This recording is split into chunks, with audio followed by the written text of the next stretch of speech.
Bilang estudyante po, ang unang-una ko pong gagawin is mag-search or kumuha ng mga mas matibay or mas makatotohanan na resources about dun sa issue or impormasyon na nabanggit dun sa video. And pangalawa po, syempre gamit po yung social media or personal social media account ko, magpo-post po ako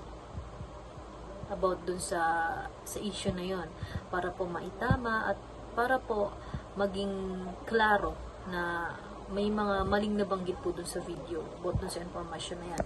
And then mayahalin tulad ko po tong aral na to kay Rizal is yung pagkakaroon po natin pagkakaroon po ng bawat isa ng responsibilidad bilang Pilipino na itama po natin yung mga maling balita, maling impormasyon na nasasagap natin para na rin po sa kaunlaran ng bansa natin.